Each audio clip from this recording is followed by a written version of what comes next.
আমাদের অবস্থা কি সেটা দেখো। এর দীর্ঘদিন ধরে এই হাঁটুর ব্যথাটা মোটে যাচ্ছে না, যার জন্য ঘুমাতে পারে না রাত্রে।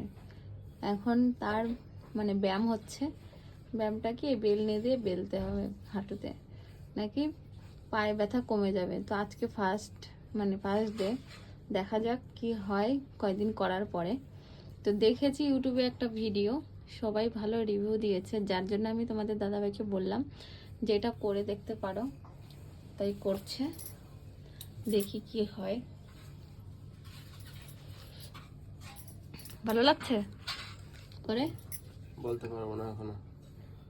এখন এমনি ভালো লাগছে, এমনি করছো তো? না। করো দেখো, তারপরে পা টান টান করে দিয়ে করো। এরকম? হ্যাঁ, পা দুই পায়ে টান টান করে দাও। এবার করো, একবার টান টান করে, একবার এরকম করে দুই হাত দিয়ে ধরো।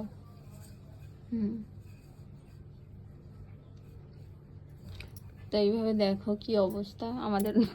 কারোর পায়ে ব্যথা, কারোর ঘাড়ে ব্যথা। আমার ঘাড়ের ব্যথার জন্য তো আমি রাতভর ঘুমাতেও পারি না, তাও ব্যায়াম করছি। তো 2 দিন তো অনেক ভালো আছি। সত্যি ব্যায়াম হচ্ছে অনেক ভালো জিনিস, যেটা ঘরে বসে তোমরা সবাই করতে পারো, শরীরের পক্ষে অনেক অনেক ভালো।